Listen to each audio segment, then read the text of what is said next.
Assalamualaikum warahmatullahi wabarakatuh. Kami dari kelompok M yang beranggotakan saya, Sel Umami, dengan NIM 4111419018, Ahmad Akbarudin Rabbani dengan NIM 4111419024, dan Giska Libriani Putri dengan NIM 4111419045. Kami akan mempresentasikan tentang laporan progres database yang kelompok kami buat, yaitu sistem reservasi hotel.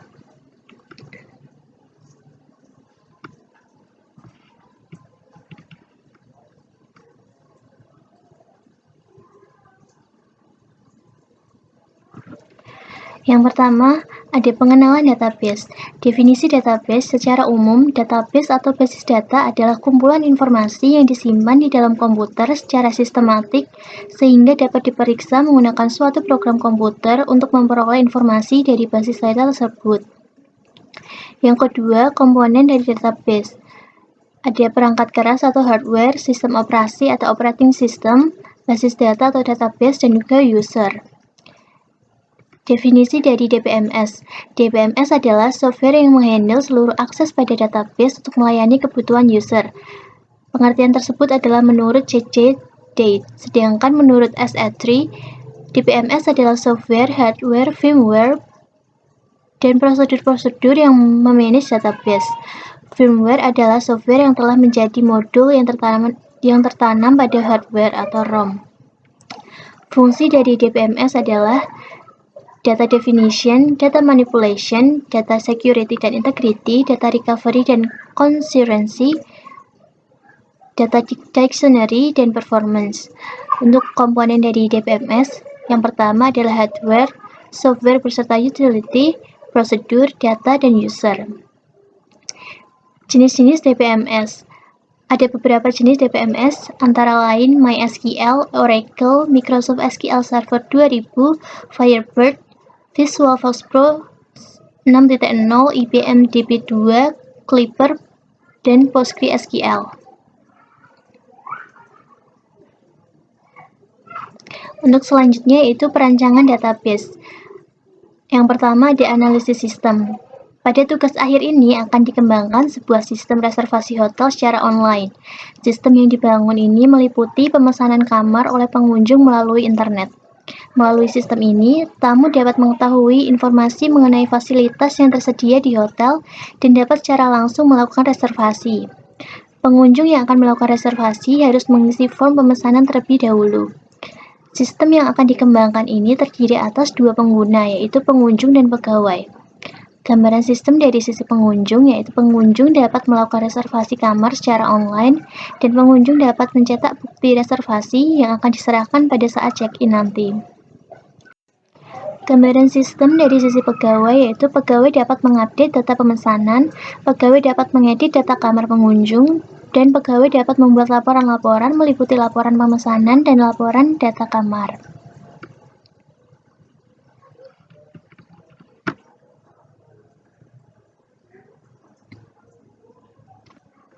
Untuk selanjutnya ada enterprise reservasi hotel, meliputi data pengunjung, data pemesanan, data kamar, dan data pegawai. Untuk entitasnya meliputi pengunjung, pemesanan, kamar, dan pegawai. Atribut atau field dari entiti pengunjung, yaitu nama pengunjung, nick, alamat pengunjung, dan telepon. Untuk atribut dari entiti pemesanan ada nomor reservasi, kode kamar, tanggal kedatangan, tanggal keluar, lama menginap, jumlah kamar, dan uang muka. Untuk atribut dari entiti kamar ada kode kamar, tipe kamar, jenis kasur, harga kamar, dan jumlah kamar. Dan untuk atribut dari entiti pegawai ada nama pegawai, ID pegawai, jabatan, dan umur. Berikut adalah tampilan dari tabel enterprise. Field yang terdapat dalam entitas pengunjung yaitu ada nama pengunjung, nick, alamat pengunjung, dan telepon. Field yang terdapat dalam entitas pemesanan ada nomor reservasi, kode kamar, tanggal kedatangan, tanggal keluar, lama menginap, jumlah kamar, dan uang muka. Dan field yang terdapat dalam entitas kamar ada kode kamar, tipe kamar, jenis kasur, harga kamar, dan jumlah kamar. Dan field yang terdapat dalam entitas pegawai ada nama pegawai, ID pegawai, jabatan, dan umur. Berikut adalah contoh data akhir dari tabel opsional pengunjung. Nama pengunjung Sheila dengan nick 789787787839623 yang beralamat Jalan Kapten Ali Mahmudi nomor 01 Kudus dengan nomor telepon 08777127986.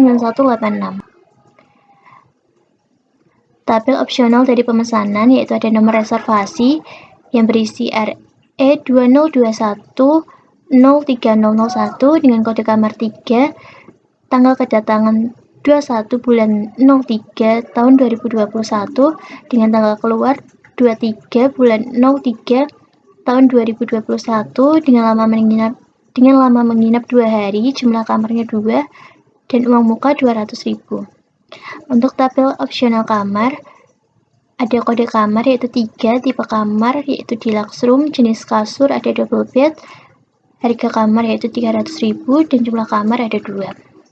Untuk tabel opsional dari pegawai ada nama pegawai yaitu Elizabeth dengan ID pegawai adalah 160821168 dengan jabatan front office attendant dengan umur 27 tahun. Sekian penjelasan dari saya. Untuk progres selanjutnya akan dijelaskan oleh Giska. Berikutnya, saya Giska Libriani Putri akan menjelaskan tentang ER diagram pada sistem reservasi hotel. Pada ER diagram ini terdapat 4 entitas, yaitu ada pegawai, pengunjung, kamar, dan juga pemesanan. Pada entitas pegawai memiliki atribut yaitu nama, ID karyawan, jabatan, dan juga umur. Nah, pada atribut ID karyawan pada entitas pegawai sebagai primary key. Berikutnya ada entitas pengunjung. Atributnya yaitu NIK, nama pengunjung, nomor telepon, dan juga alamat pengunjung.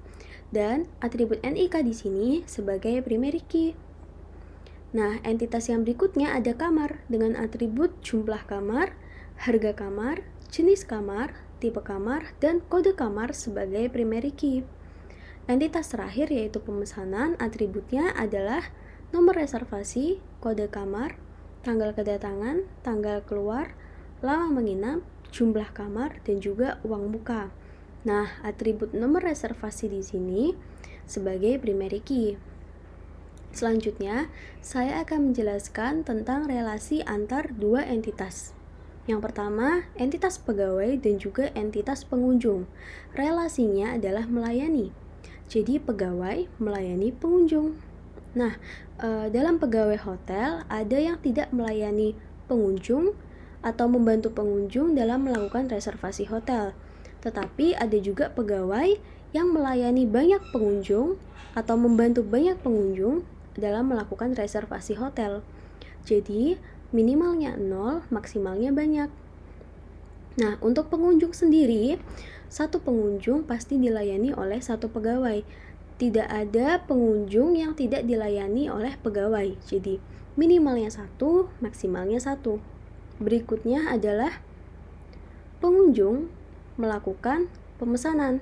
Relasinya melakukan. Nah, satu pengunjung pasti melakukan satu kali pemesanan atau bisa juga satu pengunjung membuat lebih dari satu pemesanan. Jadi minimalnya 1, maksimalnya banyak. Nah, untuk pemesanan sendiri, satu pemesanan pasti dibuat oleh satu pengunjung. Tidak mungkin satu pemesanan dibuat oleh dua pengunjung yang berbeda dalam satu waktu yang sama. Jadi minimalnya 1, maksimalnya 1, minimalnya juga 1. Lalu entitas pegawai dan juga entitas pemesanan dengan relasi menginput. Jadi pegawai menginput pemesanan. Nah, pegawai pada hotel ada juga yang tidak menginput pemesanan karena bisa saja pegawai tersebut tidak melayani atau tidak membantu pengunjung dalam melakukan reservasi hotel. Tetapi ada juga pegawai yang menginput banyak pemesanan. Jadi minimalnya 0, maksimalnya banyak. Nah, untuk pemesanan sendiri, satu pemesanan pasti diinput oleh satu pegawai. Minimalnya 1, maksimalnya juga 1. Nah, berikutnya pada entitas pemesanan dan juga entitas kamar dengan relasi mendapatkan. Jadi ketika si pengunjung sudah membuat pemesanan, jadi pemesanan itu akan mendapatkan kamar. Jadi pengunjung itu akan mendapatkan kamar ketika pengunjung sudah melakukan pemesanan. Nah, untuk satu pemesanan, pengunjung bisa saja hanya memesan satu kamar, atau bisa juga dalam satu pemesanan pengunjung tersebut bisa memesan lebih dari satu kamar. Jadi minimalnya satu, maksimalnya banyak. Lalu untuk kamar pada hotel, ada kasus kamar pada hotel tersebut kosong. Artinya apa? Artinya kamar tersebut tidak dipesan. Tetapi juga bisa dikatakan bahwa kamar pada hotel tersebut ada yang memesan. Jadi minimalnya 0, maksimalnya 1. Untuk yang terakhir ada entitas pengunjung dan juga entitas kamar dengan relasi menempati. Jadi pengunjung menempati kamar. Nah, satu pengunjung pasti hanya menempati satu kamar. Tidak mungkin satu pengunjung menempati 2 kamar. Jadi minimalnya 1, maksimalnya 1. Pada kamar, ada kamar yang kosong. Artinya kamar tersebut tidak ada pengunjungnya. Jadi minimalnya 0 dan maksimalnya banyak, karena satu kamar bisa ditempati lebih dari satu pengunjung. Minimalnya 0, maksimalnya banyak. Berikut penjelasan ER diagram. Maaf bila ada salah kata. Materi selanjutnya akan dijelaskan oleh teman saya Akbar. Terima kasih. Baik teman-teman, di sini dengan Ahmad Akbaruddin Rabbani dengan NIM 4111411924. Di sini saya akan menjelaskan data flow diagram dari database yang kami buat, yaitu sistem reservasi hotel. Baik, di sini saya akan menjelaskan sedikit tentang data flow diagram dan simbol-simbol yang ada. Data flow diagram adalah suatu diagram yang menggunakan notasi-notasi untuk menggambarkan arus dari data sistem, yang penggunaannya akan sangat membantu untuk memahami secara logika, terstruktur, dan jelas. Nah, di sini saya akan menjelaskan simbol-simbol tersebut. Yang pertama ini adalah berupa sumber dan tujuan, yaitu suatu entitas yang merupakan kesatuan luar sistem data, baik itu sebuah orang, organisasi, atau yang lainnya.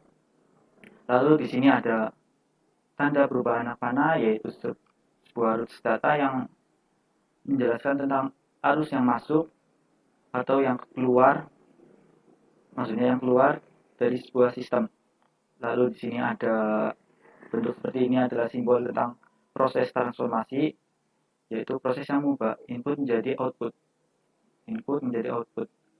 Lalu di sini ada bentuk seperti ini adalah simbol tentang data penyimpanan. Jadi semua input nantinya akan disimpan di data store atau data penyimpanan. Baik, langsung saja kita mulai dari yang pertama adalah diagram yang A adalah diagram konteks. Di sini ada sebuah entitas pengunjung. Pengunjung dapat menginput atribut, yaitu berupa nama, alamat, NIK, nomor telepon, tanggal kedatangan, dan tanggal keluar, mengikut ke suatu sistem reservasi hotel. Lalu setelah melakukan beberapa proses yang sesuai, lalu entitas pengunjung dapat memperoleh bukti reservasi sebagai buktinya. Lalu di sini ada sebuah entitas admin. Admin juga bisa memperoleh informasi dari pengunjung, informasi kamar, dan informasi reservasi dari sistem reservasi hotel ini. Nah, untuk menjalankannya, admin juga harus menginput beberapa atribut, yaitu nomor reservasi, kode kamar, lama menginap, jumlah kamar, harga kamar, tipe kamar, dan jenis kasur. Lalu ini bentuk sederhananya. Selanjutnya saya akan menjelaskan DFD level 0 yang ada di sini. Pertama, kita lihat entitas pengunjung. Pengunjung menginput data-data pengunjung yang sudah dijelaskan di atas menuju proses 2. Di sini setelah menginput, lalu data-data yang telah diinput akan diteruskan dan disimpan di data store atau data penyimpanan data pengunjung D1. Nah, setelah disimpan dari penyimpanan detail dari pengirimannya akan dikembalikan lagi ke proses input data pengunjung, dan selanjutnya memberikan informasi bahwa penginputan data pengunjung akan tampil dan dapat dilihat dari pengunjung. Setelahnya ada pengunjung diharuskan melakukan pemesanan, yaitu dengan menginput data pemesanan sesuai dengan tampilan yang ada nantinya. Sama seperti tadi, setelah data pemesanan yang telah diinput di proses 3 ini lalu disimpan ke data store D2 data pemesanan. Sama juga seperti tadi, dari data pemesanan detailnya dapat dimasukkan kembali ke input data pemesanan di proses 3, lalu informasinya dapat dilihat oleh pengunjung. Nah, di sini pengunjung diharuskan juga melakukan setup data pemesanan yang ada di data store D2 lalu dicetak dan ditampilkan sehingga pengunjung dapat mencetaknya sebagai bukti telah melakukan pemesanan. Setelah melakukan pemesanan, pengunjung menginput data kamar sesuai dengan field yang ada di data kamar. Lalu diinput ke data kamar proses 4. Setelah diinput masuk ke data store D3 data kamar, detailnya dapat dilihat lagi dan masukkan ke input data kamar, lalu informasinya dapat dilihat pengunjung. Lalu selanjutnya dari sisi admin, seorang admin maupun beberapanya dapat melakukan perubahan atau update data pemesanan baik atau data kamar. Di sini admin harus melakukan login dahulu, wajib melakukan login. Kalau tidak login mungkin datanya bakal diubah seenaknya. Jadi hanya seorang admin telah melakukan login. Di sini di proses 6 admin dapat melakukan data pemesanan, update. Nanti selanjutnya bentuk update-nya akan dijelaskan lebih lanjut. Lalu setelah melakukan update, disimpan lagi data pemesanan dari data pemesanan yang sudah diupdate, lalu diinformasikan ke admin. Sama juga ke pengupdatean data kamar. Di sini admin melakukan login. Setelah melakukan login, dapat melakukan perubahan atau mengupdatekan dari data kamar di proses P7 ini. Nah, setelah melakukan perubahan akan disimpan di D3 data kamar, penyimpanan data ini. Lalu data kamar yang sudah diupdate dapat diinformasikan lagi ke admin atau dapat dilihat di admin. Baik, di sini saya baru menjelaskan di level 0. Selanjutnya saya akan beri tambahan sedikit dari DFD level 1 proses 6, update data kamar dan update data. Maaf, ini saya nulis di sini data pemesanan dan di sini data kamar. Data pemesanan yaitu P6, ini P7 update data kamar. Selanjutnya di admin setelah melakukan login tadi lalu masuk ke proses update data pemesanan, admin dapat merubah pengupdatean yaitu dengan lihat pemesanan yang ada, lalu dari data pemesanan ini diinformasikan kembali ke admin. Jika admin jika ingin melakukan edit pemesanan di proses 6.2 ini, setelah melakukan pengeditan akan disimpan di data pemesanan. Setelah disimpan di sini akan diinformasikan kembali. Setelah tersimpan di sini informasi yang sudah diedit dari pemesanan ini akan tampak kepada admin. Lalu misalkan admin ingin melakukan penghapusan, kalau memang dari pengunjung ada yang membatalkan atau beberapa alasan lain, admin juga dapat menghapusnya beberapa pemesanan yang ada, yaitu dengan menghapus. Lalu setelah dihapus, data yang ada di data store akan dihapus juga dan akan ditampilkan bentuk pemesanan yang sudah dihapus tadi, tampilkan saja tapi memang sudah hapus. Lalu di sini ada DFD level 1 proses 7 update data kamar. Jadi baru data pemesanan, maaf ini salah lagi. Admin dari admin juga dapat melihat data kamar yang ada. Dari data kamar yang ada akan ditampilkan dari data store data kamar, akan diinformasikan ke admin. Nah, di sini admin juga dapat melakukan pengeditan. Setelah melakukan pengeditan di proses 7.2, selanjutnya akan disimpan di data store data kamar D3, lalu akan diinformasikan kembali bentuk pengeditan yang telah dilakukan. Lalu jika admin juga ingin menghapus lagi data kamar yang ada, admin dapat melakukan penghapusan di proses 7.2, 7.3, lalu diteruskan ke data kamar. Bentuknya setelah dihapus nanti akan diinformasikan lagi ke admin. Baik, sepertinya seperti itu aja penjelasan dari saya untuk data flow diagram yang kelompok kami buat.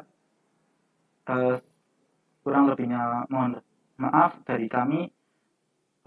Sekian, bila ada kritik dan saran dapat informasikan lalu chat atau gimana. Baik, sekian dan terima kasih. Kurang lebihnya maaf. Wassalamualaikum warahmatullahi wabarakatuh.